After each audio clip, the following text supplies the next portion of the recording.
What's popping, everyone? Welcome to episode 56 of the Fleaflicker NFL show. I'm your host, Arub Umar, and I'm once again joined with my great co-host, Amal Ronak. What's up, Amal? What's up, Arib? This is another great episode. Probably the episode I'm probably most looking forward to in this entire off season, and it's the mock draft. We're just so excited. The draft's probably not even anytime soon. I think it's like 2 months from now. But we just wanted to get right into it after the season. The season ended, I believe, a week or two ago. So I think this is like the perfect postseason off season. This is off season hasn't official. The league hasn't officially opened yet, but before any free agency starts, let's have a mock draft started up and get that firing out of the way. So we're gonna plan on making a mock draft, go through some potential trade scenarios that might happen. Obviously, if you guys are keeping up, there's obviously news that are going on regarding players like Carson Wentz getting traded, Deshaun Watson getting traded, all for first round picks. We can talk about all those different scenarios when we're going through all these picks here. Teams that are potentially trading up, trading down, trading out of the first round. Yeah, we're going to cover all that, Arib. And yeah, this is going to be a good one. Yeah, for sure. And I really like doing these mock drafts because looking back, like come April 28th, or I think it's 28th or 29th, whenever the draft starts, we're going to look back and there's definitely going to be a lot of things different from our mock draft, from, ESPN's, PFF, like all those mock drafts compared to what actually happens. Teams that surprisingly trade up for a quarterback or trade down, lots of different scenarios in real life.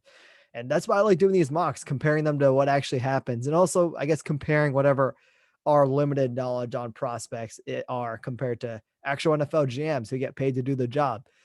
So, yeah, I guess I'm ready to dive into this mock draft. Shout out to NFL mockdraftdatabase.com for allowing us to use their website and make this mock draft. So I'm ready to start off with the first pick, the Jacksonville Jaguars.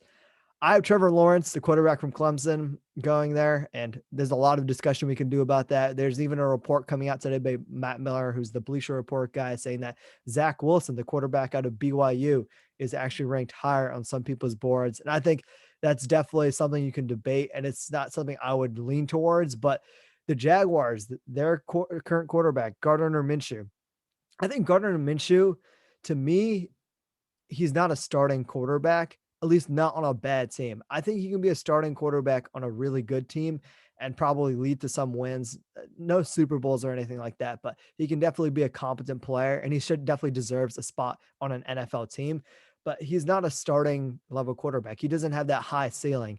And if I wanted to pick a quarterback right now to start my team, Trevor Lawrence definitely probably tops that list, at least in this draft. I'm all any I guess, hesitancies with Trevor Lawrence, or are you going with Zach Wilson, Justin Fields, maybe wide receiver, not at all? Or Yeah, so for me here, I'm with you. I think Trevor Lawrence is also, I think, the obvious pick here. Doesn't really need much explanation, like you said. I think he's the best quarterback prospect I have. So I can see the reason why some teams maybe, like you said, we talked about it earlier before we started, that there obviously are some teams that I could like see that potential superstar, once in a generation prospect type of potential in Zach Wilson. But I think here you have to take. I think this is like once in a decade type of prospect in Trevor Lawrence. He Yes, his draft stock kind of iffy. He has a torn labrum, left labrum, but he got surgery. He got that cleared up. He should be ready by training camp. Urban Meyer was there. His pro day just happened this past week. He threw some incredible throws. Uh, and Urban Meyer, I think, definitely was impressed. And I think the Jacksonville Jaguars have secured their future quarterback, hopefully for the next 2 decades. Because, I mean, if everything goes well, he's a very young quarterback. I believe he's only 20 to 21 years old. So I think Trevor Lawrence here is definitely the pick. Yes, you could. The Texans, there's obviously Deshaun Watson, Trevor Lawrence rumors, but I mean, I cannot see Jacksonville Jaguars moving the first overall pick. I think that pick is locked in for Jacksonville. I think that was their target. I'm pretty sure actually entering into this season. to get the number 1 pick for Trevor Lawrence. Similar to the Colts' goal when Peyton Manning broke his neck, that the goal was to draft Andrew Luck. I think the Jags had their eyes set on Trevor Lawrence, and yeah, that's my pick as well, Trevor Lawrence. Yeah, and it's funny that you talk about Andrew Luck. I see lots of YouTube guys and even like pro scouts like Bucky Brooks and those type of guys comparing Trevor Lawrence to the generational prospect that Andrew Luck was coming out of Stanford. And I think Trevor Lawrence is a quarterback. He just fits that very safe mold. He's big, he's strong. He's not very like heavy, but he hasn't had much injury concerns whatsoever throughout his Clemson career. I guess he did get COVID, but you can't really chalk that up to injury. 6'6", has great arm talent. He doesn't have the best processor in this draft, and I'd actually say the best quarterback when it comes to probably a mindset sort of thing is probably Mac Jones, the guy out of Alabama, we will also talk about later. But Trevor Lawrence just fits the safest prospect in my mind, doesn't have the injury concerns of the other guy that we're going to talk about next, probably with the Jets. I just like everything about Trevor Lawrence. He's been hyped up for the last 3 years, and there's a reason why he's been hyped up on all. It's because he's very damn good at football. The Jets, second pick, and we can do trades here. We can talk about trades here because the Jets, for me, they have Sam Darnold, quarterback drafted, I think, 3rd overall 3 years ago from USC. They have a new coach now, Robert Saleh. They have a new offensive coordinator, Anthony Lynn, who came over from the Chargers. So honestly, for me, the Jets, I think they could trade down here, and they have trade partners if they really wanted. I think a team like Carolina, Denver, like those 2 teams to me stand out when it comes to teams that might trade up and try to get their potential quarterback in the future, and either Justin Fields, Zach Wilson, or I wouldn't say Trey Lance, but Trey Lance, if you're high on him, the guy from NDSU, you might as well go with him if you really think he can be that guy. But for me, I think the more and more I think about it, I think Sam Darnold's gonna end up getting traded. And I think they're gonna want a new start fresh with a new administration. And I think Robert Saleh and Anthony Lynn are gonna want to pick their guy at quarterback. And if you want to pick your guy, might as well go with the second guy on my board, I believe, Zach Wilson, the quarterback out of BYU. He's very different sort of from Trevor Lawrence and the fact that he's smaller, he has injury issues, but he has the same arm talent. I think he's probably not as strong armed, but he definitely has the ability to make some crazy tight window throws. He has this like aura around him. I don't know if you watched his film, but when I watched his film, like he had this like aura around him that he knows what he's doing, that he's the best guy on the field, and he knows he's the best guy on the field.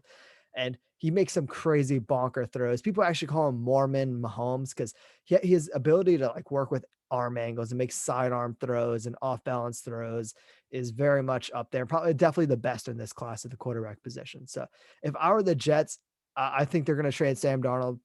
He's probably going to go to a team like I think Denver probably could be a good spot for Sam Darnold, but I can see the Jets here, if they stick with Sam Darnold, trading down and trying to get some draft capital. So instead of getting like 1 first-round pick, you can get like 2 and then a couple of seconds, and just because you need talent if you're the Jets. The quarterback isn't the sole reason why you're picking at 2.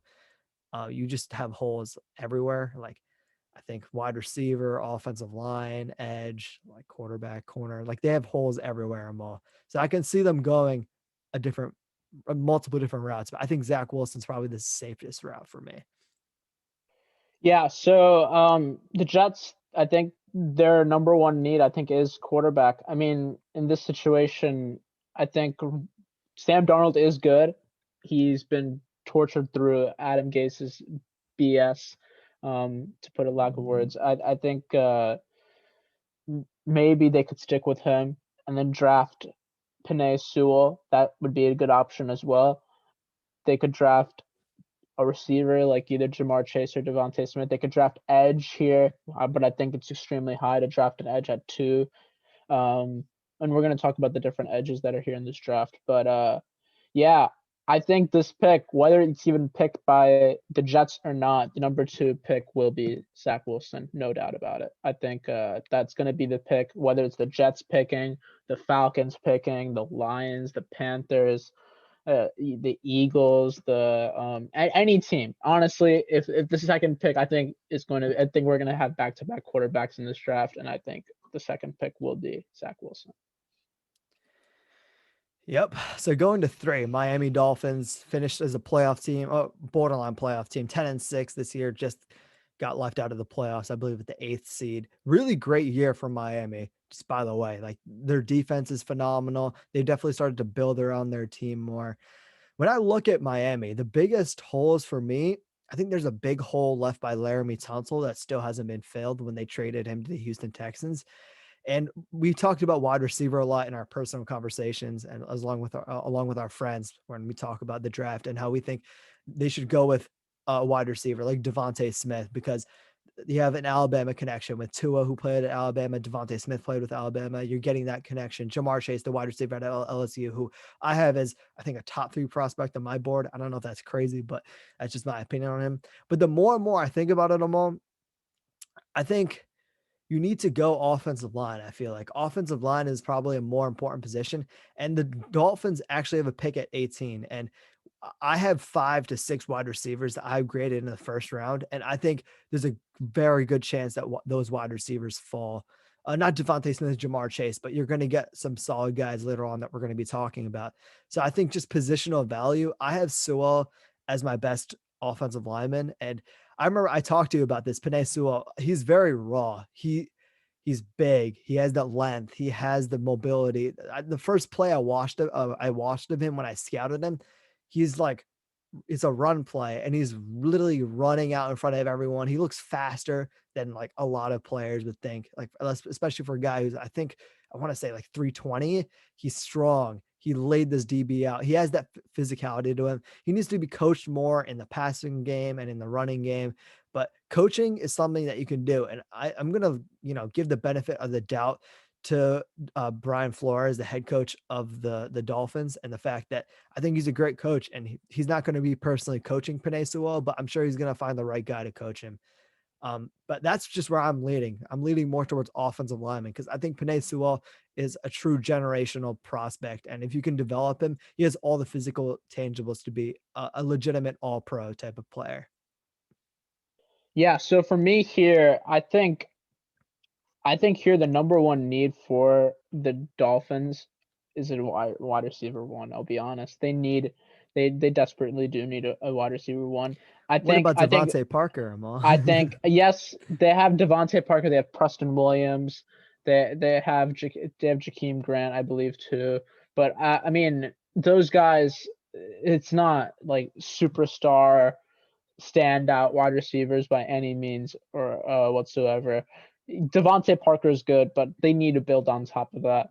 And yes, so I think the needs that they have overall, I think wide receivers in need, running backs in need, I'd say, linebacker and edge. I think those are the primary needs that the Miami Dolphins have. Then I would probably say offensive lineman. But because I believe the Dolphins drafted Austin Jackson in the first round or second round last year. So I don't know if necessarily that Penei Sewell would make the most sense here, in terms of picking them at 3, especially. Yes, he is a generational type of prospect, and it is tough. But like I said, they drafted Austin Jackson with the 20th pick last year, I believe. So I don't know if that necessarily makes the most sense. Yeah, I think my pick here would be the best receiver in the board, and that for me is Jamar Chase. And Jamar Chase, my pick is going to be different from yours because I think most people have him as a consensus wide receiver one. Yes, he opted out from this past season to work on his football skills, I think, and he looked incredible when he played with Joe Burrow. Yes, and he's going to be looking pretty incredible if he plays with Tua. You can go Jamar Chase here, or even go with Devontae Smith, Tua's former teammate as well. That connection's already there. I think both picks make a lot of sense. But I think when teams are evaluating between these two wide receivers, I think they'll see that Chase is the better wide receiver between the two, and I think he is the clear-cut wide receiver one in this entire draft class. For me, he's top 2, top 3 prospect. Also like Reed, but I don't know if you find that kind of crazy here. But I think Reed brought up a good point in terms of chemistry. That small gap between Chase and Smith could be like helping Tua with that chemistry. That chemistry can make it even, and maybe you can pick Devontae Smith here. But for me, I personally think either one of these wide receivers will be picked at number 3. Yeah, and the case for wide receiver here is the fact that this tackle class is also extremely deep. So if you're willing to miss out on Sewell, you can definitely still get some Pro Bowl caliber players at the line as well later on, and with your 18th pick. So yeah, Jamar Chase is the pick here. Fourth, we have the Atlanta Falcons, and they're a very interesting team because their defense has been literal doo-doo for the last, like, it seems like since they made the Super Bowl, since 2016. And Matt Ryan is getting older, and I feel like they have a new head coach now in Arthur Smith. And I just feel like what Arthur Smith did with Ryan Tannehill, he needs a more mobile type of quarterback. And Justin Fields, to me, he's a guy I think would very much benefit from sitting. He's at this point in his career in Ohio State, he's a one-read quarterback. He developed on that a little bit, but he still needs to work on actually reading an NFL defense and reading defenses at all. In all honesty, you could often see him sort of locking into onto his first option. And the fact is that he had Chris Olave and multiple other like star players on Ohio State, so he could get away with doing that essentially. But he needed to work on his processing for sure. And also, I feel like Justin Fields would benefit from having elite weapons around him. You can say that for every quarterback, but I think Justin Fields, for sure, to me, stands out. Where I think Trevor Lawrence, he'll be good without like elite weapons. Zach Wilson, I think he doesn't need elite weapons to like be good, at least early on in his career. But I think Justin Fields can definitely benefit from that. I think Matt Ryan, for me, he's definitely more of a bridge gap quarterback. If I am the Falcons and Arthur Smith, I think you need a mobile quarterback. And there's nothing wrong with Matt Ryan playing a year and then giving the reins to Justin Fields. Matt Ryan, I think he's old. He's getting paid a lot of money this year too, so you can't move on from him. But if you're the Falcons, I don't think you can fix your defense with one pick, especially a top 4, top 5 pick. So I feel like you're not expecting to draft this early for the next few years. So while you're at 4, I think you capitalize, draft your quarterback of the future in Justin Fields, who's more of a scheme fit than Matt Ryan. And then on top of that, I think just as a team, you're going to get better when Matt Ryan eventually either retires, it gets traded, or leaves in free agency, whatever it might be. You're going to get better in the future. And also, I feel like Matt Ryan is good enough where you're going to win some games this year. So you're not going to be like completely, I guess, tanking, if you know what I mean. But I think Justin Fields for me is a locked in pick at 4. Yeah, I mean, I'm gonna back that pick. I'll say Fields at 4. I want to throw an idea at you here at 4. I agree with the Fields pick. Another idea here, you could go Trey Lance if if you're planning to have Matt Ryan for a long period of time, because I think Justin Fields is more NFL ready, it's fair to say, than Trey Lance. Trey Lance Miles is ahead more, of him. yeah, but I think Trey Lance learning under Matt Ryan would be very beneficial. And if you're not planning on starting him, I think Trey Lance definitely, in my opinion at least, and most scouts I'm pretty sure believe that Trey Lance definitely does have a higher ceiling. He's just a raw prospect though altogether. So that's the problem with Trey Lance really here. So I can definitely see that pick here. Another interesting one here. I have another name that would maybe surprise you. Kyle Pitts here at 4 would be interesting here to Reed. And the reason I think this would be interesting because I think Matt Ryan's still a very good quarterback, man. He's 35. They got great offensive linemen already in Caleb McGarry, Jake Matthews, and I think Chris Lindstrom, I think is his name. And then on top of that, yeah, they do need an edge rusher, but I think that's fine. But I think Kyle Pitts is going to be a miss, and that would be 3 mismatches, man. Calvin Ridley's already really good. Julio Jones, we don't even need to talk about. And then you're going to have Kyle Pitts too on the offense. I think that's just a complete nightmare to be on defense against that incredible Atlanta Falcons offense here. I think that would definitely make the NFC South a more competitive competitive division, definitely on the offensive side. And yeah, that would be mismatch. That would be a mismatch for every team on each position. So that would be crazy. So I could definitely even see them picking Kyle Pitts here at 4. But I back the That's pick here. interesting. I I back the haven't pick thought here at about Fields. I haven't thought about drafting another offensive weapon for Matt Ryan. I think the pure reason why it's not going to happen is because Matt Ryan is not a scheme fit for Arthur Smith's offense coming from Tennessee. He needs a running quarterback, or at least a mobile quarterback, and Matt Ryan has never been that. And at age 35, he's not going to suddenly run like a 4.7 But I'm in the saying 40 dash. I'm saying they But could it's wait an on the quarterback. interesting, Exactly. yeah. Yeah, it's possible. Yeah, that's all I'm trying to say. Yeah. 5 Cincinnati, Penei Sewell. I don't think you're going to even question Yeah. it. They had Yeah. the 30th I'm ranked not. offensive line according to PFF. They need to protect Joe Burrow after he already tore his ACL his rookie year because they didn't have a good line around him. Best offensive lineman on the board.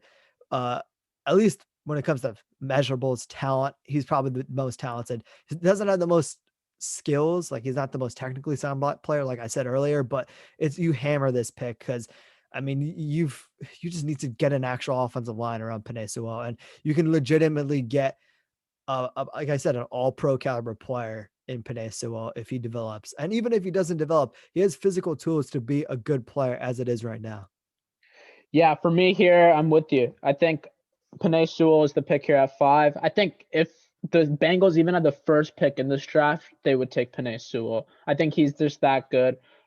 For me, he's top 3 prospect again. People have him top 2, generational prospect, like you mentioned him at 3. So if the Dolphins, in your scenario, let's say picked Panay Sewell at 3, then the pick here would be the next best offensive tackle, which is not by a very big margin whatsoever, and that's Rashawn Slater. And many people actually have Rashawn Slater higher than Penei Sewell. So it's definitely a toss-up even between those two. But I think Penei Sewell has just way more upside, and I think that's going to be the pick that's going to be made in this situation here with the Cincinnati Bengals. And Joe Yeah, we can Burrow move would be on. happy. Yeah, he'd definitely be happy. We can move on to 6, the Philadelphia Eagles, my team. And I'm debating between 2 picks right here. First, Devontae Smith, and second, Kyle Pitts, a tight end out of Florida. And third, I guess Jalen Waddle, the other wide receiver out of Alabama. Now, for me, Kyle Pitts, he's listed as a tight end, but he lines up as a wide receiver. And for me, he's an offensive weapon. He's by no means is he a tight end. He's fine at blocking, but he's not great at it. He lines up in the slot and on the outside. He is a wide receiver who is 6'6" and can mismatch against players.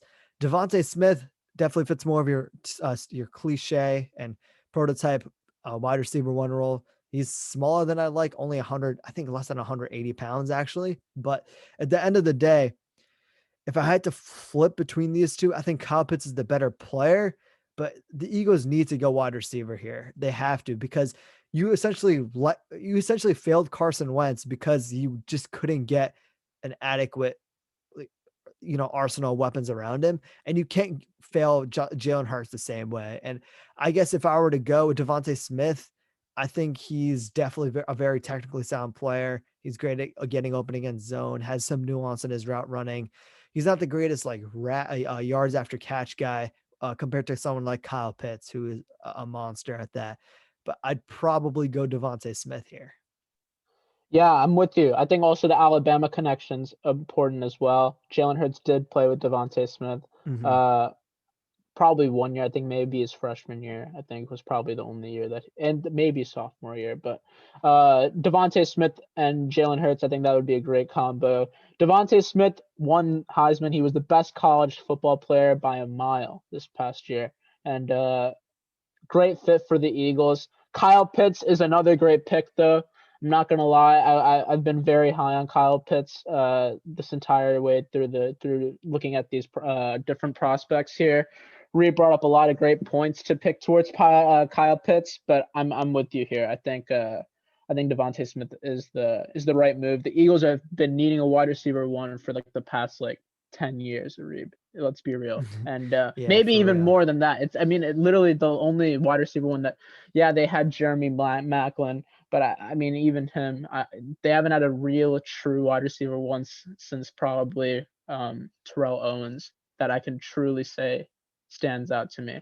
So Devontae Smith, let's hope that he's that guy. Devontae Adams, top 3 wide receiver today, believes he is that guy. If you want to put me and another receiver in the same conversation, he believes it's Devontae Smith. So if he has high praise for him, I have the high praise, and I damn well know that you have the same high praise for him. So I'm Yeah. gonna keep him at 6 here. Yeah. Number 7, the Detroit Lions. And for me, they can go anywhere because I don't think they're gonna go quarterback this year, Amal. I think Jared Goff. They're trying to build a culture, and with Jared Goff to start off with, and then if Jared Goff doesn't work, then you're gonna go after a quarterback. I can see them going after someone like Patrick Surtain, putting him alongside Jeff Okudah, hoping that Jeff Okudah develops. I can see them going Micah Parsons here, just to get like a quarterback for that defense. You need to have some sort of culture setter. And if I were to go one way, I'd probably lean Micah Parsons. But where are you leaning?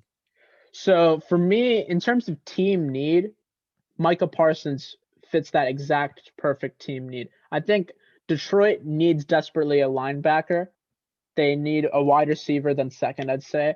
I'd say they need corners, even though they did just draft Jeff Okudah last year and with the 3rd pick. And then I'd say probably interior defensive line. But yeah, I think here you can go, like you said, multiple different ways here. I think the best pick here would be to have Jalen Waddle, because I think Kenny Galladay is Ooh. most likely going to. I think he's going to be a sign and trade type of And option, Marvin Jones as and well. you're losing Marvin. Yeah, I think both of the two are going to leave, but Yes, one as of do those are I. one of those are going to leave for sure. And you need Jared Goff to have weapons, and you traded for Jared Goff, so I mean you need to give him some type of help, right? And yes, Kyle Pitts could also do the job too, but I think Jalen Waddle he's elite speed. Uh, I think this would be a great pick here, and I think they are going to lose Kenny Galladay through a sign and trade, whether they tag him or not. I think Kenny Galladay is gone, so I think a new wide receiver one perfectly matched here, and Jalen Waddle here at 7. Yeah, and I think I might have been wrong actually, just on Anthony Lynn. I think Anthony Lynn actually joined the Lions coaching staff, not the Jets. But you can check me on that one. 8. Right now, if I'm the Panthers are literally linked in every single quarterback trade rumor from Deshaun Watson to Sam Darnold. So Trey Lance for me is the pick. They need a quarterback. They need someone with upside. And it's honestly a perfect situation for Trey Lance because he has weapons all around him. He doesn't have to start immediately. He has inaccuracy issues. Just to be flat out honest with you, he is inconsistent when it comes to accuracy. He doesn't have the greatest processor when it comes to reading defenses. Because honestly, Amal, his decision making in at North Dakota State was essentially: does he want to run it, where he's going to get like 5 yards with his running back, or does he want to QB run it, or does he want to throw to someone who has like 5 yards of separation in every single direction? That was what his reads were at NDSU. So he needs to definitely work on reading an NFL defense. And like I said, Justin Fields needs to work on it, double or triple the amount of work that Trey Lance has to do to get up to where Justin Fields is currently. So I think Trey Lance is the pick for sure. They need someone with upside behind Teddy Bridgewater, because Teddy Bridgewater is fine, but he's not elite, and he's never going to be elite. Yeah, I'm with you here. I think Trey Lance makes sense here. You could go Rashawn Slater here, because offensive tackle is also a big need, definitely, for this Panthers team. You could even go Patrick Surtain here, or Caleb Farley also. But yeah, I think you need to draft a quarterback here. But I think in this type of situation, Lance would not be the immediate starting quarterback. I think if this was the situation and there was no trade to be happening, then I think Bridgewater will literally be the bridge quarterback here. And I don't think he'll be lasting that long in Carolina. And I think they're gonna hand the keys to the franchise to Trey Lance pretty soon. So If there's no trades happening, yeah, I think Trey Lance makes a lot of sense here. But I completely envision that some type of trade with Carolina will be happening in this draft. Whether it could be trading the Deshaun Watson rumors are absolutely crazy. I don't even really want to talk about them because it's just outrageous. And if it were to happen, then we'll be like yelling about it in this podcast. But yeah, Emergency podcast for sure yeah, that day. yeah, yeah. Mm. So, but yeah, I think Trey Lance makes a lot of sense here at 8. Yeah. So number 9, for me, the Broncos have lost every single cornerback and like they've had since that Super Bowl run they had back in 2015, and also just since then they've lost all the star corners they have. They don't have anybody I can think of, in all honesty, that comes to mind. They have a good safety in Justin Simmons, but their secondary is piss poor after losing Chris Harris last year to the Chargers. I think Patrick Surtain, he's the best cornerback on my board. I know you have Caleb Farley slightly above him, but I think they have to go corner here. And they're just happy that they got one of the best players on the board and Patrick Surtain left for them.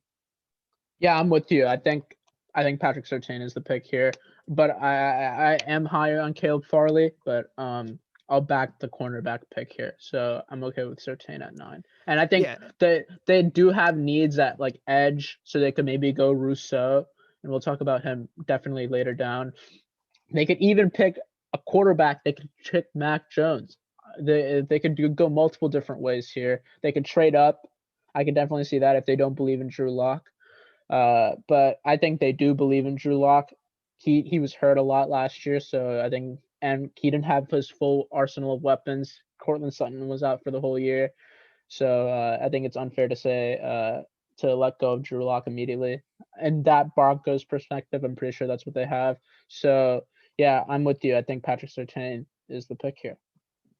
Yeah, and the thing about Patrick Surtain is that he looks like a veteran, and his dad was an All-Pro cornerback for the Miami Dolphins, I believe, and you could definitely tell that he learned from Patrick Surtain Sr. Like he has that sort of like aura around him. He's played against the best wide receivers in college football, and he just looks like a professional already. That like he just has that sort of vibe around him. So I feel like you've got to go cornerback here. Another team that could potentially go cornerback, Amal, the Cowboys. The Cowboys secondary sucked last year. They need to be able to stop the pass, and they could not do it whatsoever.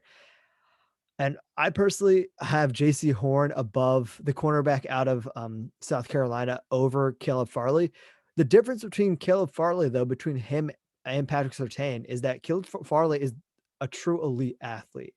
He has great hips. He has great speed, great recovery speed, agility. He has all the traits that you want in an elite corner. I just think he tends to be a bit over aggressive at times, and he jumps routes that he shouldn't run. He jumps like out and ups and sluggos and those, and he does get beat occasionally deep downfield. But I think overall he has elite traits. So I would probably go corner here if I were the Cowboys. You already have a pretty elite wide receiving crew, running back. You already have your quarterback, hopefully, in Dak Prescott. Their offensive line might need some work, but I don't think there's any interior offensive linemen that I can really think of that are worth drafting right here. So I think going with Caleb Farley is the pick for me. So for me here, I think corner does make sense here as well. I think their number one need is offensive tackle though, Reed, because I think they have Tyron Smith and Lyle Collins, but Lyle Collins got hurt last year. Tyron Smith is played through 10 years, but he's never played a full season. He's had neck injuries that have been derailing him. And I think the Cowboys picking Slater would make a lot of sense too, because he can also play guard. This dude is like a plug and play. And that is true. that's the thing, right? With Slater, because Slater, you can literally, you said it is high to pick an interior offensive lineman, but Slater, I think he's so versatile. I think overall in everything, he's the most dynamic offensive lineman in this draft. And since he can do everything, I could definitely see the Cowboys picking Rashawn Slater over a guy like Caleb Farley. I actually like that. I didn't think about their tackles. I think just in like the last 5-10 years, we've thought about the Cowboys having good tackles, and Yeah, I mean, the more you're right, actually. I like Rashawn Slater. He has the versatility, like you said. I think he's right up there with. I don't know if he's the most versatile. Another guy I have who's very versatile is Elijah Vera-Tucker, who Yes, of course. Yeah, definitely. both those two guys they played interior offensive line, they played exterior tackle. I think they can do all of that. So I like Rashawn Slater here. The Giants are very interesting to me because I feel like the Giants defense is already very good. They just need a true outside wide receiver one. I feel like Amal, after losing OBJ, they do have Sterling Shepard. They have another guy, Darius Slayton, I believe. Both those guys to me are wide receiver twos.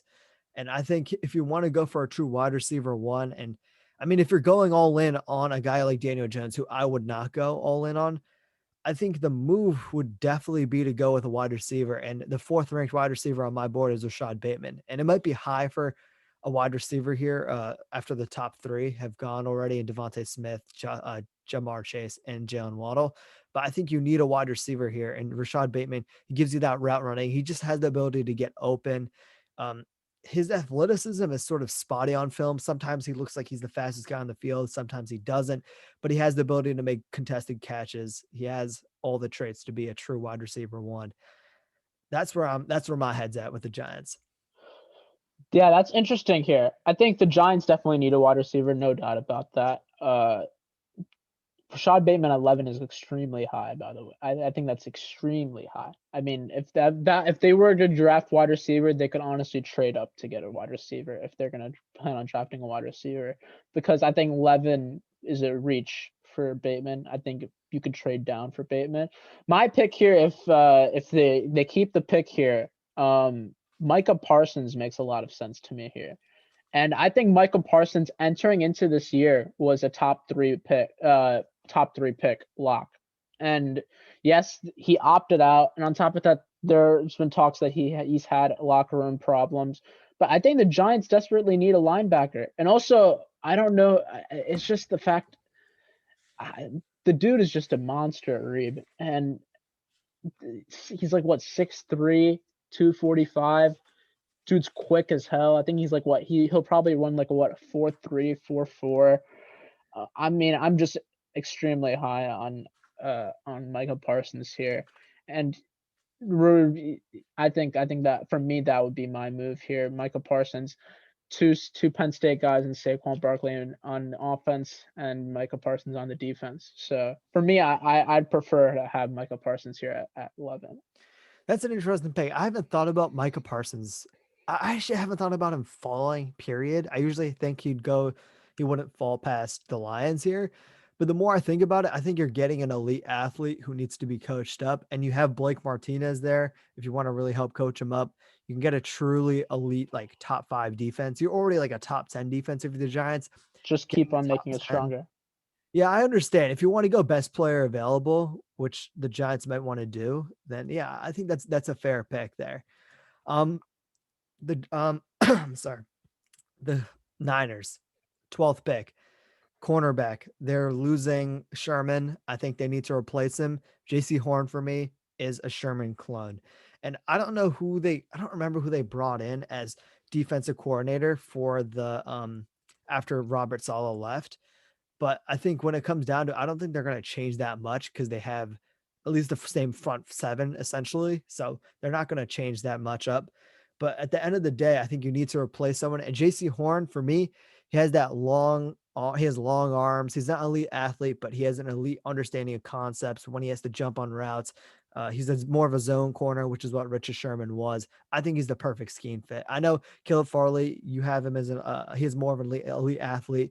I think J.C. Horn is just the most technically sound cornerback, right up there with Patrick Surtain tied.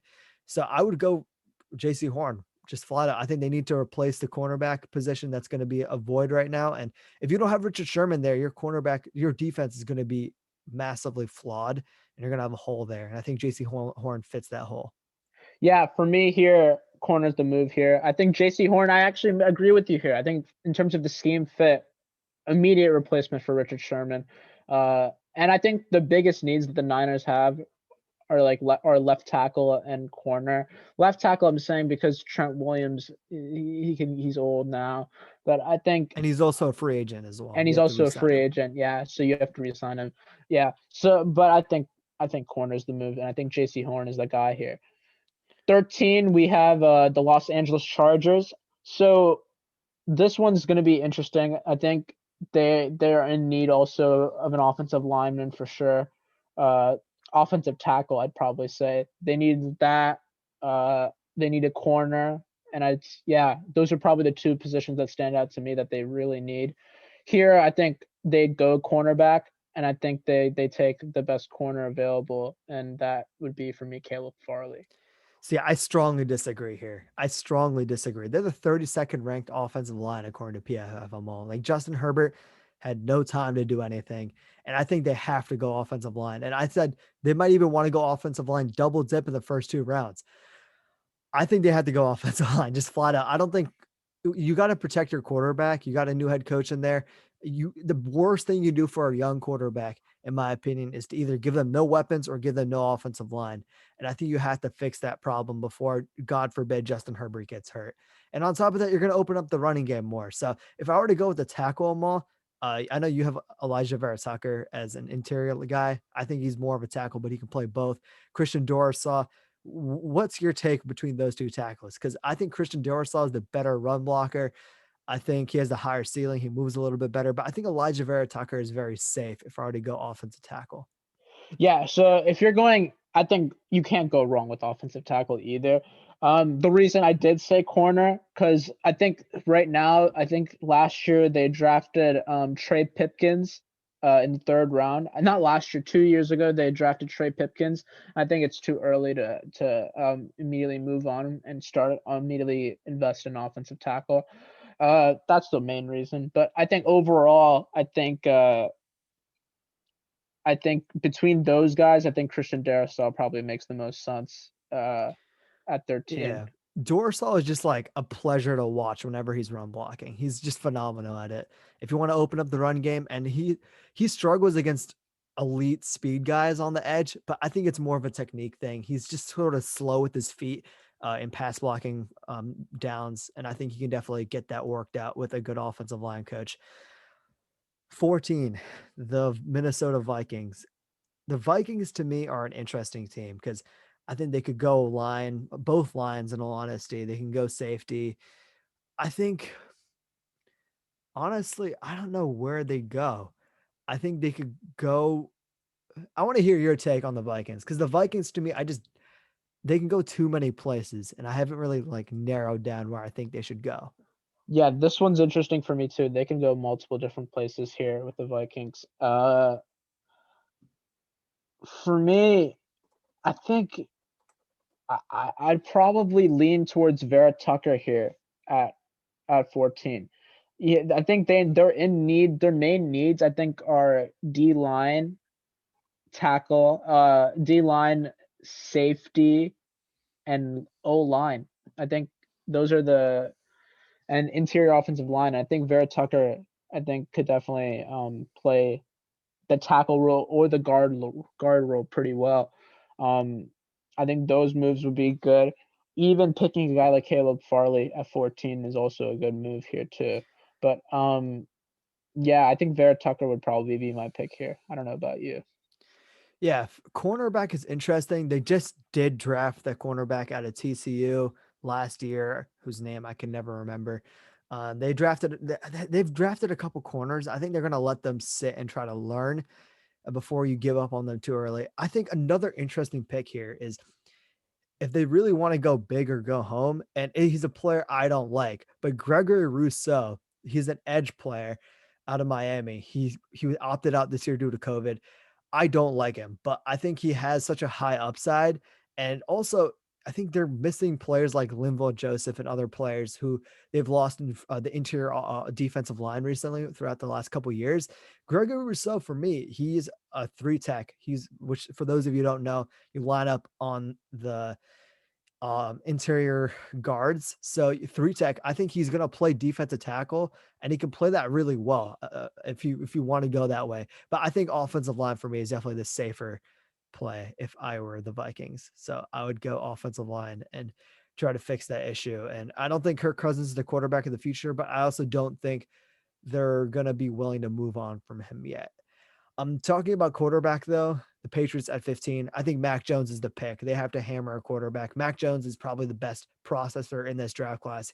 He has good enough arm talent. He's kind of mobile, but not really. At the end of the day, I think he's going to fit what we've seen. Josh McDaniels, the offensive coordinator for um, the Patriots do. And I think you need someone who's going to execute the offense efficiently. And Mac Jones is that guy, the quarterback out of Alabama. He has the size, doesn't really have any injury history to worry about whatsoever.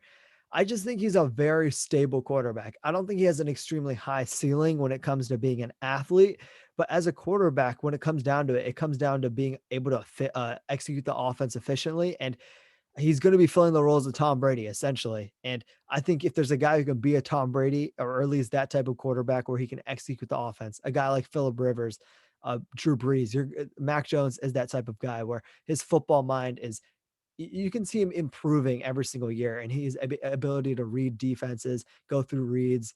Like, you know what, the safety, I held him a little bit, so I know I can go deep here to Devontae Smith versus when he should go short. He did play with elite of the elite players, had one of the best offensive lines, if not the best offensive line, had Jalen Waddle, had Devontae Smith, had they had a lot of other great wide receivers. Actually, I can't remember the other guy's name, but he's going to be coming out soon, I think next year or 2 years from now. But they always have like elite weapons everywhere. So that's definitely a thing to worry about. But I think in a deep wide receiver class like what we're having with this year's draft class, you can go wide receiver later in the second round or even trade up into the late first round and draft more weapons because they need weapons. If you're the Patriots, you don't have anything. And that's essentially what made Tom Brady leave.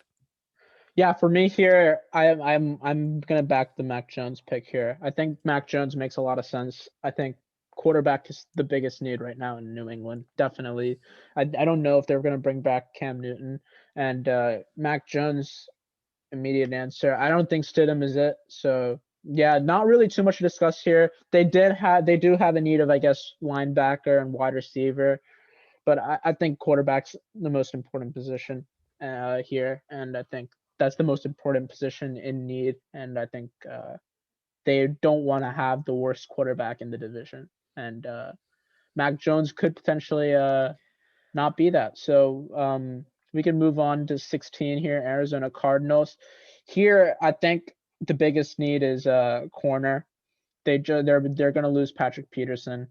I think here is where Caleb Farley will fall, and it's just mainly because I think he's the ideal fit here. I think just in general, and on top of that, the dude's he did opt out, but he's a ball hawkery. But like you said, he's got the hips, but I think the dude's just a shutdown corner, man, and I'm just really high on him.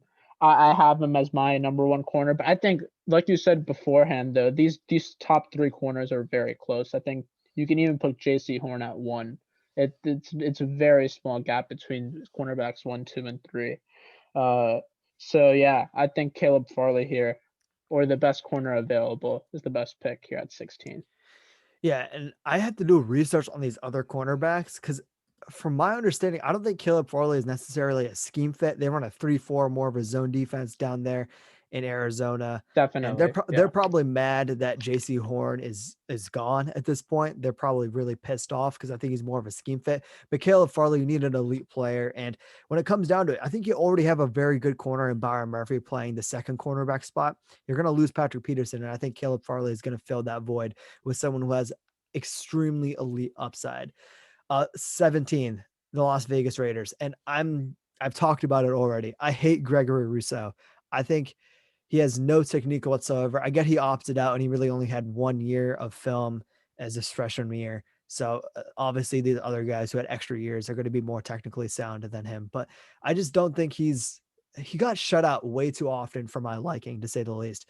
But I think here, when we look at a team like the Raiders, again, they were not like a great team when it came to sacking the quarterback. I'm all like, shocker, losing Khalil Mack, they still haven't filled that void. And when it comes down to it, I think Gregory Rousseau, he has the highest upside. So for me, this isn't like I'd rather have Kwity Paye. In all honesty, I think Kwity Paye, the edge out of Michigan, is a more fine-tuned player. He knows what he's doing, and he still has a pretty high ceiling. Same thing with Azeez Ojulari, Jalen Phillips, even the other guy out of Texas, Joseph Asai. I think they all know what they're doing. They're all more technically sound.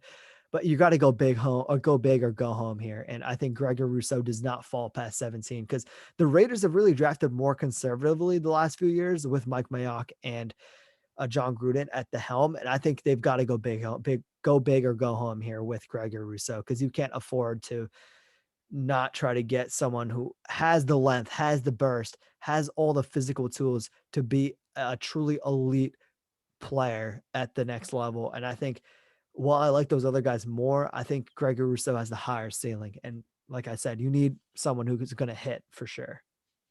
Yeah, for me here, I'm with you here. I think Gregory Rousseau is the pick here at 17.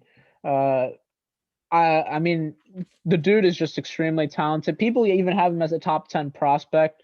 I certainly don't, but I think his technique is definitely not there, but he's just has extremely high potential. The dude's 6'7", 265. That's like LeBron's type of stature. And he had 15 and a half sacks. Complete dominant player. First step quickness is incredible. I think Gregory Rousseau is the pick here at 17. Kwity Paye is definitely close though, and for 18, my pick here would be Kwity Paye. I think edge is definitely a very big need here at in Miami. And you could also argue Jalen Phillips here at 18, maybe making them stay home in Miami would definitely be an incentive. Or if Rousseau falls to 18, that would even be great too. But I think Kwity Paye would also be a great pick here. They could also pick Kadarius Toney at 18. They could go linebacker here. There's multiple different ways they can go, but I think Kwity Paye would be my pick here at 18. Yeah, one quick thing with Gregory Rousseau before I talk about Miami. I think Gregory Rousseau could very much benefit from playing the three tech early in his career because that's where he seemed to Definitely. get a ton of pressure. And I think he can, especially on early downs, you can put him at the edge position, let him do whatever he has to do. But in interior, in passing downs, third downs, put him as a three tech defensive tackle and let him get to the quarterback because that to me is where he succeeded the most. And honestly, he could legitimately be the next game-breaking defensive tackle if he wanted to. If he wanted to gain 15 pounds or whatever, they have they have some. I'm not going to say steroids them all, but they got some nice juice down there in all these NFL facilities that they feed these guys, and suddenly they gain like 20 pounds. They have that magic sauce, to say the least. If he wants to take some of that magic sauce and gain some weight and play interior defensive line, he could be a force to be reckoned with. Um, Miami. So they already had their first pick, Jamar Chase, wide receiver. They filled that hole. I think offensive line is somewhere they could definitely consider going. Samuel Cosme is someone I've heard great things from. Jalen Mayfield as well, but I'm still yet to scout those guys, and because of that, I don't want to really give too much of an opinion. So I think when it comes to edge, I think Kwity Paye for me, I think he's the best defensive player on the board at the moment, but I don't think he fits the scheme that Brian Flores runs. Brian Flores runs more of a 3-4 scheme from my memory, if that my memory serves correct. And I think Kwity Yeah, Paye he to does. me, That's true. Kwity Paye for me is more of a 4-3 edge. And I think Azeez Ojulari, he fits the more of a 3-4 edge player where he's definitely can drop back in coverage if needed, if need be. Even someone like a Joseph Asai fits more of a 3-4 linebacker, an edge player as well. So if I were to go edge, I'd probably go between those. Azeez Ojulari, he has one move them all. It's the speed rush outside. He does a nice swipe, a nice punch swipe on the offensive tackle, and boom, he's in the backfield sacking the quarterback, and he's very good at it. And I think he's someone who could also benefit from taking some of that special sauce, and he might gain a little bit of weight, might slow him down in pass coverage, but at the end of the day, you're not drafting him for his pass coverage as a 3-4 outside linebacker. Like, yeah, he does that occasionally, but at the end of the day, you want him to rush the quarterback, and he needs to get way more physical against the run. But I think when it comes down to it, you could go Azeez Ojulari here as a 3-4 outside linebacker, or even Joseph Osai. I think both those guys are more scheme fits. Osai also has that elite athleticism, and he needs to learn the position more. But that's where I'd go, and not because I don't like Kwity Paye, but I think Kwity Paye to me doesn't seem like a scheme fit. Yeah, I mean that would make sense too. Another player would be Jeremiah Owusu-Koramoah. I think that he would also fit as well. But I think even him, and that dude. But the thing is with him, he could play linebacker and safety, kind of like a Jabril Peppers type of player. Yes. Mm-hmm. So I think that would probably be also a player that, because I think the needs right now for Miami are edge, linebacker, and running back. And tackle as well. And tackle. So yeah, interior offensive line. So you can't go wrong with any of those guys. So actually, yeah, I take it back. I think Jeremiah Owusu-Koramoah, we didn't really talk about him too much. He could honestly go higher. The dude's a monster as well. He's like, I think he's 6'1", 220. I think that's perfect fit for me here. He's a mismatch. He can line up and match up with anyone. So I think that would probably be my pick here at 18. Okay, coin flip them all. Let's go. Heads or tail. Wait, let me flip a coin. Who are you between? I'm between. I don't think linebacker is that big of a need for them. Here's my reasoning that they may need a linebacker, because I think Arib, the reason I think they may need a linebacker, they have your guy Kamu Grieger-Hill. They do have Kyle Van Noy. They have a guy named Jerome Baker, Landon Roberts. Those guys, they're not really they're not big names. They do have Shaq Lawson, but I think this dude he fulfills that role, man. I think he's probably, to say the least. You could definitely make the argument I think he is the second best linebacker in this draft, and just based off that, I think the Dolphins do need a linebacker. I don't think Jerome Baker gets the job done. So yeah, I think that pick makes more sense. But I mean, it's up to you. Yeah, he has an extremely high upside. I think I literally texted you and said he's a heat-seeking missile, but he just misses a bit too often. He is, when he's running, he's flat out like a flash. Like he's legitimately like the superhero. He runs extremely fast. I think he needs to work on his tackling, and that can be coached. And I think I'm warming to the spec. Actually, I like that. I think Brian Flores can help coach him. He's a defensive-minded coordinator or defensive. I think he is the defensive coordinator. And I think he's going to help Jeremiah Owusu-Koramoah, who I'm going to call JOK from now on because I hate saying his name and mispronouncing it every time. But I think that's a good pick, actually. That's something I haven't thought about. So now Washington to me. This is where I think we did the draft wrong, because Kyle Pitts, I said could go 4, and we're at 19 and Kyle Pitts isn't picked yet. I think Kyle Pitts here would be the obvious pick here, because I think their main needs are wide receiver, tight end, and left tackle. And wide receiver is a huge need, considering. And actually, I'll take it back. Yeah, and they only had Terry McLaurin. I take it back. Not even wide receiver. Weapons are a huge need, considering they only had Terry McLaurin. Antonio Gibson was really good this season, but this is where I think we did the draft wrong. I'd be shocked, beyond shocked. Yeah, for sure. If Kyle Pitts falls outside even the top 10, it's even hard to even imagine Kyle Pitts falling out of. I think here we're just going based off of logic and not really too many trades that we're just speaking of. So 19, if the Washington football team is lucky, they'll get Kyle Pitts. Yeah, I think they could more benefit from Rashad Bateman, but at the same time, I think you're right. They need an offensive weapon. They have Logan Thomas at tight end. He had a pretty good year from my recollection, but this dude's positionless. Kyle Pitts is very much a positionless player, and he has the upside of a Darren Waller. So I like this going with Kyle Pitts to Washington. Now 20, Chicago. They need a quarterback. Clearly, they don't have one at the moment.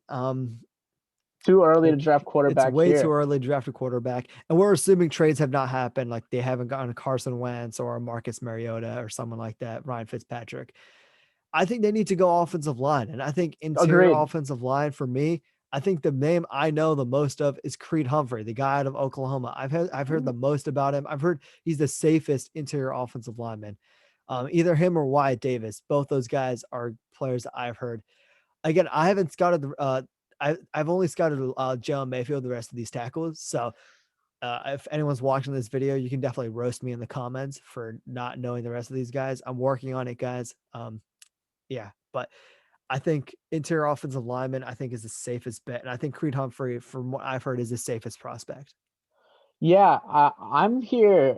I'm gonna say offensive line here. Obviously, I'm gonna say Jalen Mayfield, in my opinion, would be the pick here.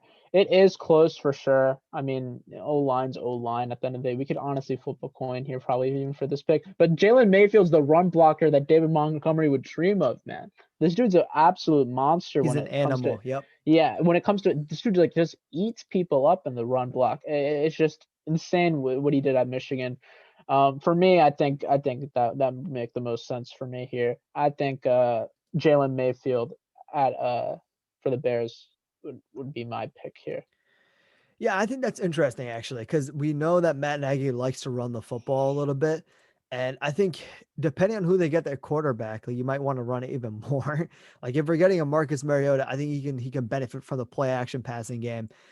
Jalen Mayfield, he has some flaws. He only played 2 games this year, and his pass blocking tape was not the greatest in 2019, seeing as he went through a gauntlet of, I think he faced Chase Young and a couple other like NFL pass rushers, and he got his ass handed to him just flat out. But I think at the end of the day, he has all the tools, and he's an elite run blocker, so he has the upside. 21, your Indianapolis Colts. I'm gonna let you take it away. I don't want an opinion here. So here Anthony Costanzo did retire. The Colts still do need a quarterback. Philip Rivers also retired. But obviously there's rumors going on with Carson Wentz. But even regardless of that, rumors Colts could potentially move up. They're definitely going to be looking to move up if they don't have a quarterback by the draft. And looking up to the guys like Zach Wilson, Justin Fields, and Trey Lance of the draft. But I think here at 21, I'm going to assume that they have a quarterback already. Hopefully, I'm hopeful of that too. And I think the needs here are wide receiver and left tackle because of obviously Costanzo, the left tackle, retiring. There are conversations that Quentin Nelson could be moved to left tackle. Just leave him at his natural position. The dude's the best guard in football. You don't need to move him. So I think here left tackle would be the play. And or actually, no, I take it back. You could actually go wide receiver here too. I was gonna But say Rashad yeah, Bateman's on the yeah, board. Rashad Bateman's there. Kadarius Toney's there. Ah, damn, this is tough. Um, yeah, I'll take they could also go with the hometown kid, Rondale Moore here at 21. Yeah, I think wide receiver, offensive line, offensive tackle here. I don't know the names. I mean I'll put it this way. I don't know who they will pick. They could go Samuel Cosme as well. I've But heard yeah, Tavon Jenkins, Dylan Redunce from NDSU. Those Tavon Jenkins is also a good pick, yeah, from what I've heard out of Oklahoma State. Damn, this is tough. For me, I'll take out of these dudes. Damn, this is really tough. Yeah, I'll take Kadarius Toney here at 21. Ooh, That's my pick here. interesting. So Yeah, I thought I was a Kadarius Toney guy out of the two of us.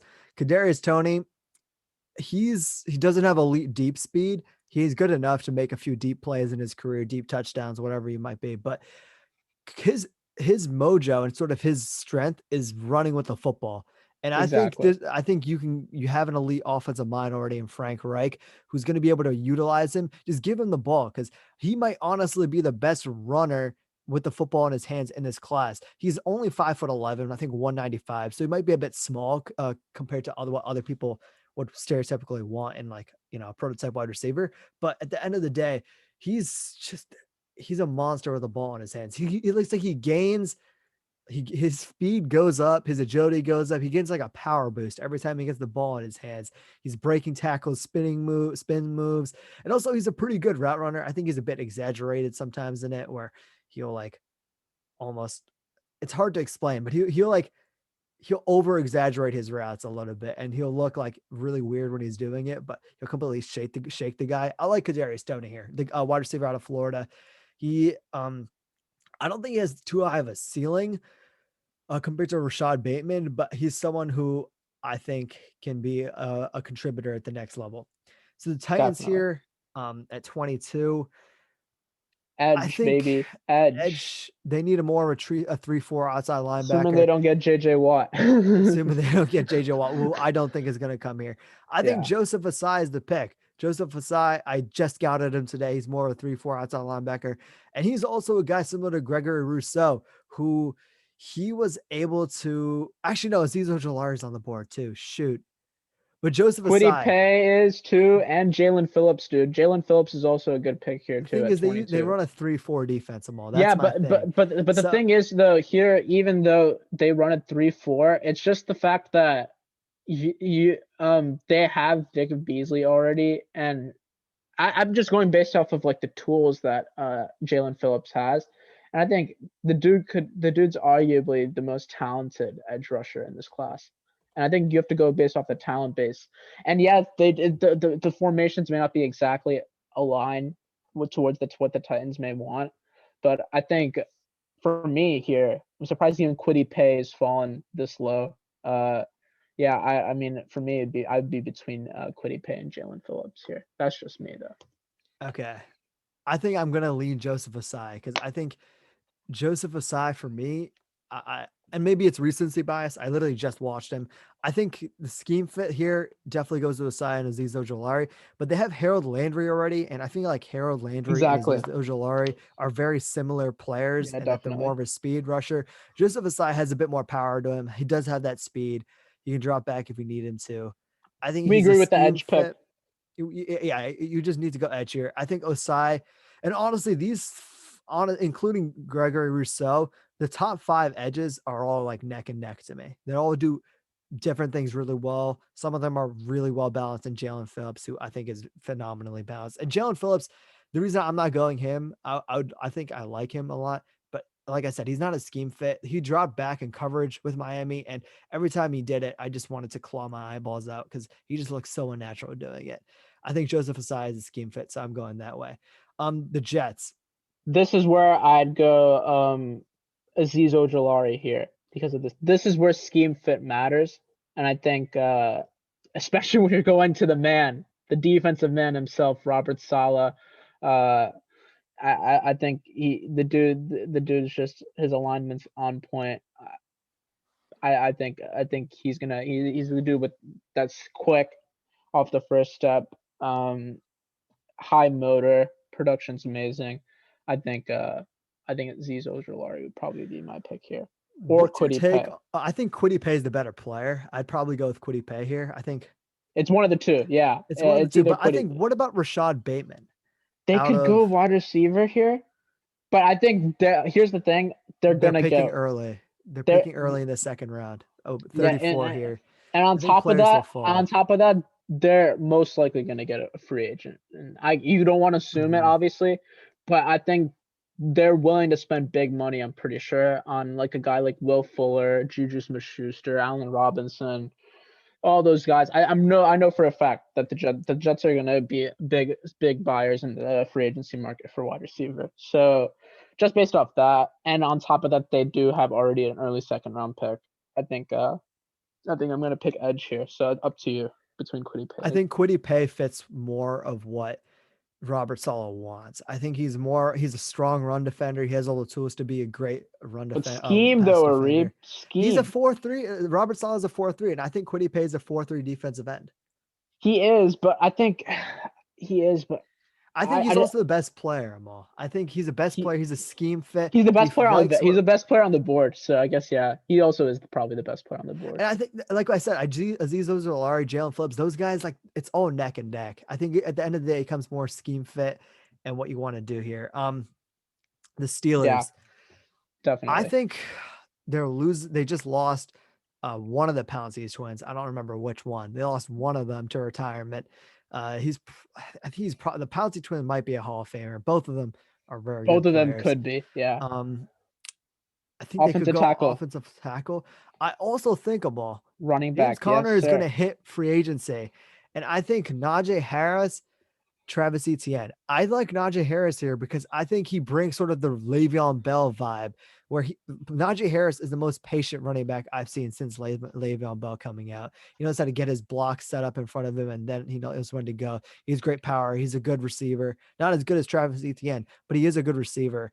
I like Najee Harris here because I think he brings that physicality to the offense that you need. He's a thumper, but when you need him to be a receiver, he can do that. When you need him to pass block, he can do that. You're getting just a true, like the best overall package, I think, with Najee Harris. So I think running back, you can honestly for the Steelers. I think the Steelers haven't picked a running back in the first round in a while. Also, they already have guys like Benny Snell and Anthony McFarland See, already on I the think they're team. doo-doo. That's the thing. But I think you need here's the to thing. heavily upgrade. Here's the thing. I don't think they'd be willing to spend a first round pick to adjust the running back situation. And in terms of that aspect, and they did just lose Marquise Pouncey. I think offensive tackle here is the move. And I think in terms of the offensive tackle, I think Tevin Jenkins is probably the best offensive tackle on the board for me. So out of those Fair guys, enough. I think that would probably be my pick. I'll take your word from it. I've heard good things about Tevin Jenkins, but like I said, I've still yet to scout him. So, yeah, Tevin Jenkins, let's go for the pick. They can get a replacement for the Ponce twins. 25 here. The Jacksonville Jaguars, again, after picking Trevor Lawrence. This is their pick from the Rams in the Jalen Ramsey trade, I believe. Drafted quarterback, offensive tackle. I think they could go offensive tackle if they wanted to. Here, Cornerback, maybe. I think tight end. I think they might like Pat Freermouth. Freiermuth out of Yeah. Penn State. I just scouted him as well, or started my scouting right before we started Rashad this Bateman. recording. I think Rashad Bateman gives you something there. I think you need to go with the offensive side of the ball, whether it be Definitely. you're willing to you're gonna put some resources into protecting your guy of the future, hopefully, in Trevor Lawrence, or going with weapons with Pat Freiermuth or a wide receiver in Rashad Bateman. I like. Where do you want to go? I'm down for whatever, as long as it's Yeah, on the offense so side of the ball. I think exactly. I like Rashad Bateman here. I think wide receiver is a need for the Jacksonville Jaguars, and I yeah, like and DJ on top of Chark that, there and Laviska Chenault though. Keenan Cole's also hitting free agency, and I don't know if he's going to come back. So why Yeah, not? Since you're immediately losing starting wide receiver, why not just plug one right back in? Rashad Bateman yeah, would be a and great you play. automatically, if you have DJ Chark, Rashad Bateman, and you have Laviska Chenault, Laviska Chenault is more of an offensive weapon in my mind. Just give him the ball. Rashad Bateman's a true wide receiver Three one. great DJ Chark's receivers on the team, man. yeah, Three you can great legitimately receivers. have the best wide receiver trio, let alone duo in the league. Um, Definitely. Yeah. High 26 here, potential. Cleveland edge rushers. I think that's what stands out to me. 4-3 I think edge stands out to me. cornerback, wide, not really wide Edge receiver. safety also stands out to me as well. Ooh, And safety. they could go Trevin Moore here. Say my thing is, didn't they just draft a safety? I feel like they drafted, They drafted Grant Delpit, right? yeah, and Grant Delpit got hurt, so I think you're But gonna Grant give Delpit, it's tough though. It is tough because I think Moore because they have don't. But I mean, damn, this is tough. You could go multiple different ways here. I really don't know. Let's look at their defensive depth chart. So they have Larry Ogunjobi, Sheldon Richardson, Miles Garrett, Adrian Claiborne as their other starting defensive end. That's a hole for You me. can go Aziz as Um, well. you can go.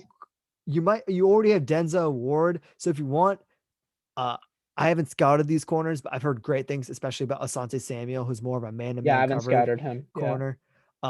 And I just, for the sake of this mock draft, before I've scouted everyone, I want to like scout all these guys before I draft them, because I don't want to plant my flag on someone that I don't know anything about. I think, just thinking about it, I think Adrian Claiborne stands out to me as a bad player I don't really want.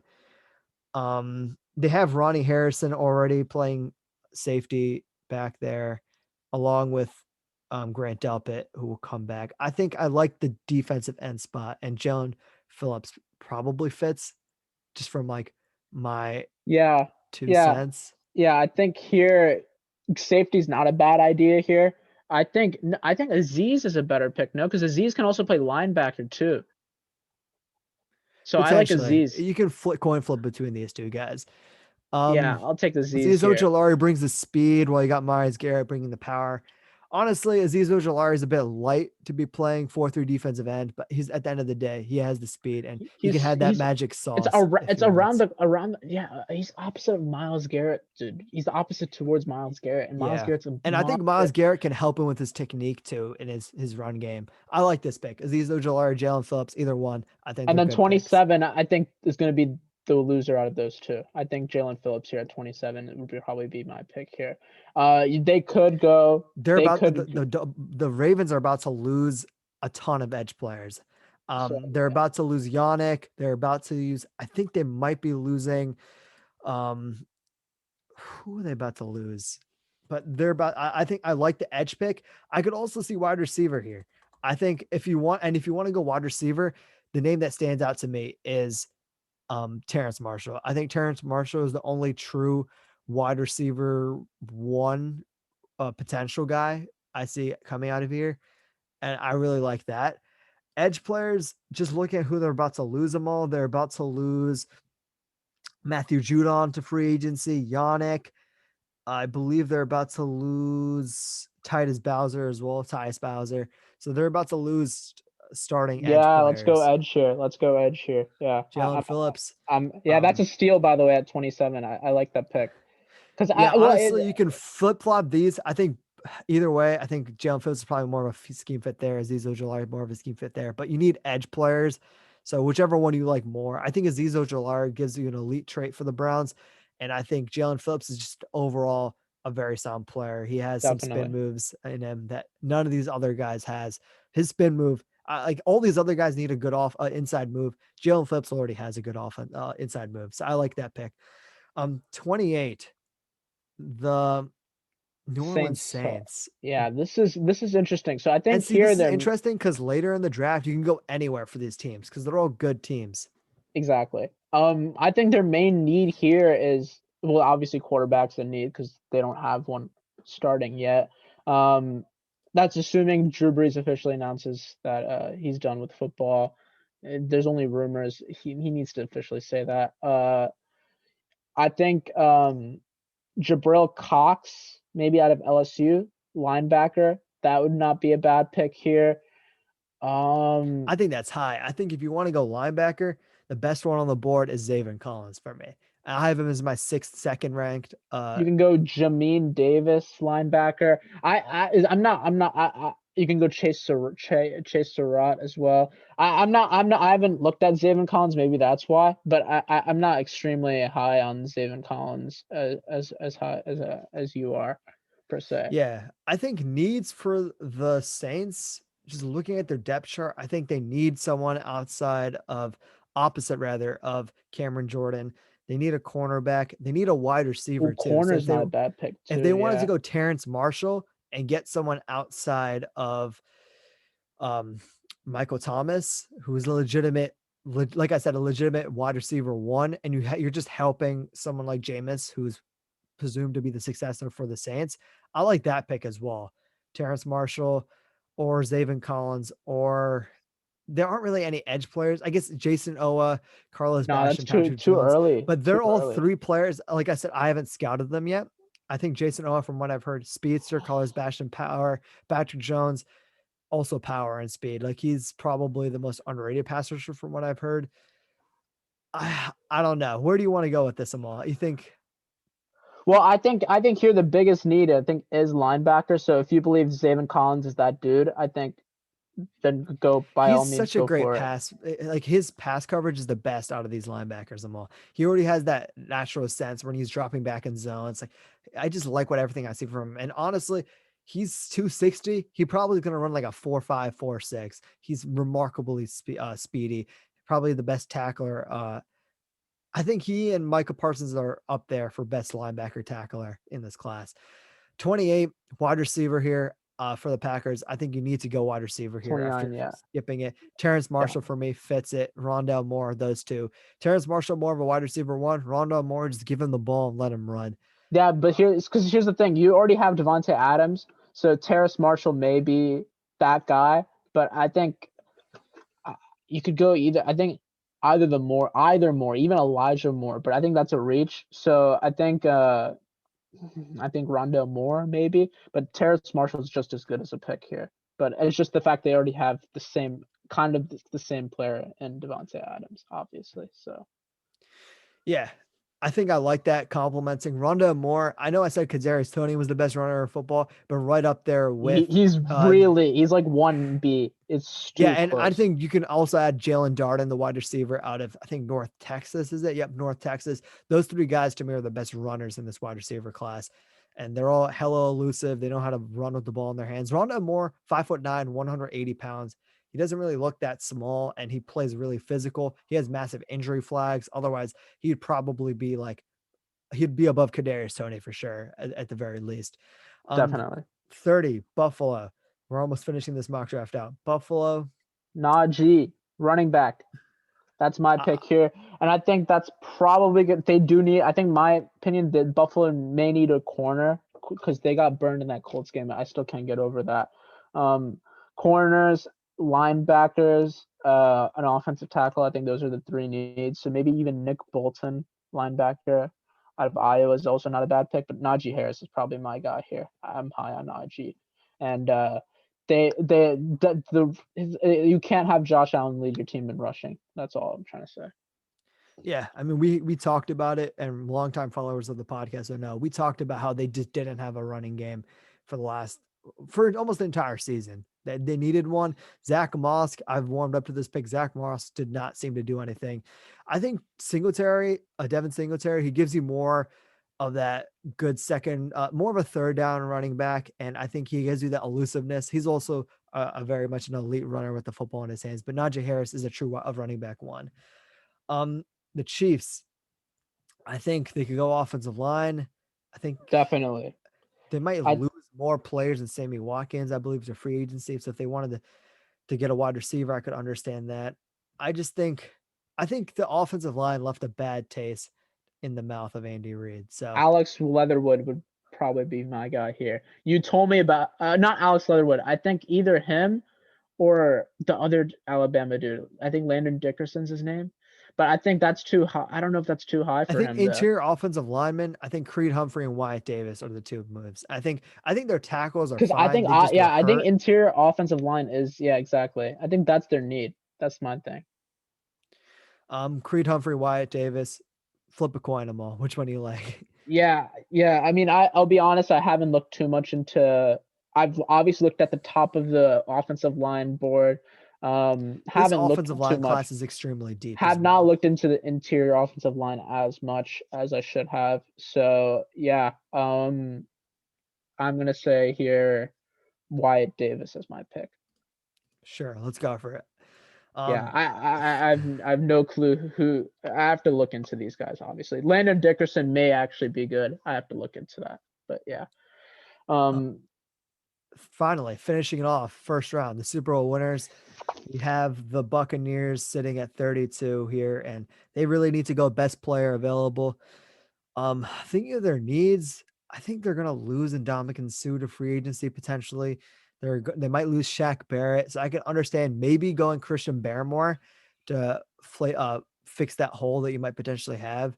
And if you don't want to pay Ndamukong Suh, because you might not want to, if you want to pay Chris Godwin, you want to play Levante David, you want to pay even Shaq Barrett, I think you're going to lose probably Ndamukong Suh and Levante David. And I think going Christian Barmore, interior defense tackle, and pairing him with Vita Vea, this interior defensive line class is not the best. Hence why I literally talked about Gregory Rousseau being the best defensive tackle.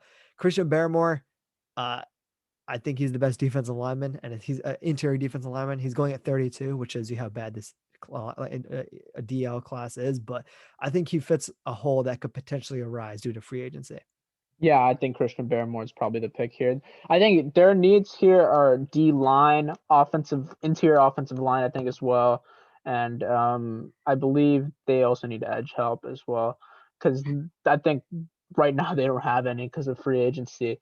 Well, obviously expect them to obviously get Shaq Barrett, um, and then Jason Pierre-Paul is also in the market. So there's just a bunch you don't know. So with the edge, so maybe you could go with a guy like Jason Owa. But yeah, I think I'm with you. I think Christian Barmore is the pick here, which is actually pretty good value at 32 for Yeah. being the Super Bowl champs. I think that's and I'd be happy with that pick if I was Tampa Bay. And a lot of these picks, man, kind of high, definitely overall looking at this. Kadarius Toney could be kind of high. Trying to see here, J.C. Horn. I think that's probably going to end up being quite high. Mac Jones, I think he's going to be taken in the top 10. I'd be shocked actually if no one trades up for Mac Jones. That would be surprising to me. Denver might be to look. Kyle Pitts will never fall down 19 ever. He will never ever fall down that low. And if he does, you heard it here first.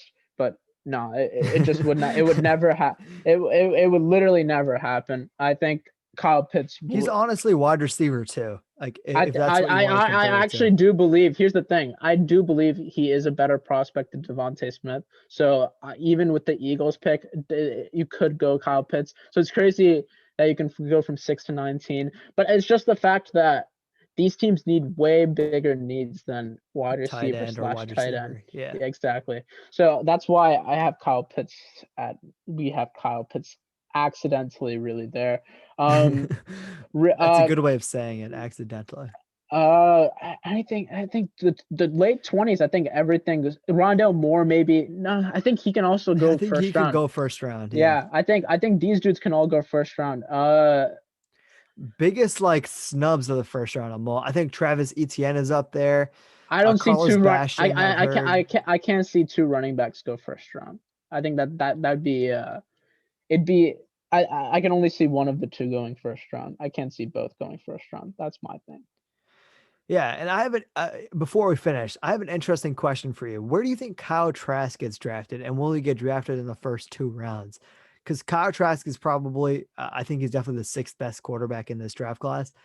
And I think when it comes down to it, I think he's a very fluky quarterback, streaky, if you will. He's accurate. Sometimes he has poise at sometimes, and sometimes he just makes, retarded decisions, and he just doesn't know.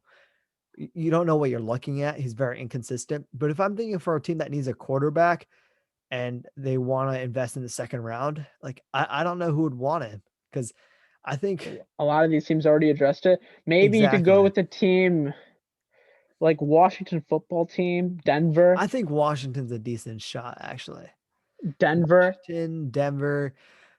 Yeah, I think those are interesting places to think you about. Could go maybe if Mac Jones wasn't drafted first round for New England, you can definitely see the New England Patriots taking Kyle Trask in the 2nd round for sure. Although I think at that point, I think they may have had a quarterback already if they didn't draft a quarterback first round. That's my thing too, though. So I don't know if they would take Kyle Trask or not. But overall, yeah, I'm a fan of this mock. Just minus really, I think the Kyle Pitts pick was the only pick that was really just through. Yeah, I didn't even realize he fell. But I guess like where would he go? Because I don't think the Cowboys can Cowboys could just piss us off though and take Kyle Pitts, and then they just like have this insane quartet of weapons that no one can guard, and then they have Zeke and Dak, but then after that they have absolutely nothing else. So they probably still won't be a legitimate playoff contender. And then that's going to be so you can definitely see that the Giants, Evan Engram and that could also be possible. Kyle Pitts going to the Niners would be very interesting. I can see the Chargers because Hunter Henry is walking. That is definitely important. If Hunter Henry walks, I can see the Chargers going after tight end. But offensive line, like we talked about, is such a big need for them. And Patriots, they need a quarterback. So yeah, I'll put it to you this way: if Kyle Pitts really does fall outside the top 10, any of these teams should pick him. But I think it's just the fact of So back to would you rather have fulfill the need or pick the best player on the board? I think that's the answer that you just got to question you got to answer to yourself.